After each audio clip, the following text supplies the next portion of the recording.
আসসালামু আলাইকুম। আমি ফয়জুল ইসলাম। সবাই কেমন আছেন? আশা করি মহান আল্লাহর রহমতে ভালো আছেন।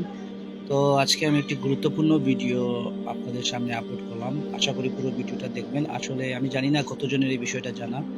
তবে সবারই জানা, কারণ যেহেতু আমরা সবাই কোকা-কোলা, তারপর পেপসি, 7 আপ এগুলা বয়কট করেছি।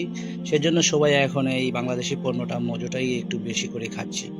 তো এই মজো দেখে কিন্তু প্রতি বোতল থেকে ৳১ করে ডোনেট হচ্ছে ফিলিস্তিনের জন্য। তো সেটা কখন সম্পন্ন হবে? যখন আমরা এই বোতলটা কিনে আমরা এই যে বারটা দেখছেন, এই বারটা আমরা ক্যামেরা দিয়ে, আপনার মোবাইলের যে ক্যামেরা আছে সেই ক্যামেরা দিয়ে আপনি স্ক্যান করে আপনি এই ৳১ ডোনেট করতে পারেন।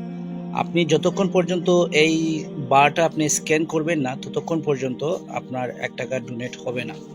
তো সেজন্য আমরা হয়তো অনেকেই ভাবছি যে আসলে আমি বোতলটা কিনেছি, তো কেনার সাথে সাথে কিন্তু ৳১ পেয়ে গেল ফিলিস্তিন। আসলে সেভাবে না বিষয়টা। বিষয়টা হচ্ছে আপনাকে এই যে বারটা স্ক্যান করতে হবে, বারটা স্ক্যান করার পর তারপর আপনার এই ৳১ ফিলিস্তিনে ডোনেট করা হবে।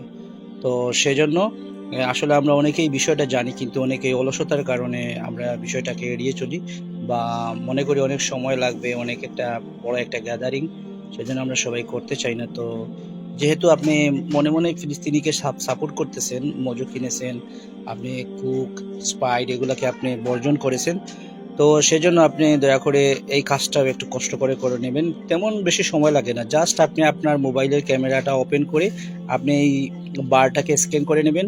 এই বারের সামনেই ক্যামেরা ধরে রাখলেই কিন্তু একটা ওয়েবসাইট আপনার সামনে শুরু হয়ে যাবে। আপনি সেই ওয়েবসাইটে ক্লিক করে দেবেন।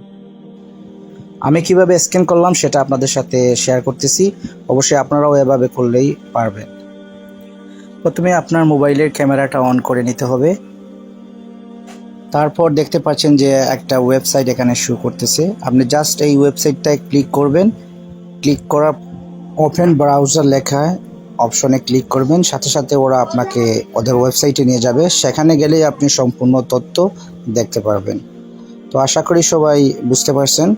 তো সবাই ভালো থাকবেন, সুস্থ থাকবেন। আশা করি মহান আল্লাহ রাব্বুল আলামিন সবাইকে ভালো রাখেন, সুস্থ রাখেন। আসসালামু আলাইকুম।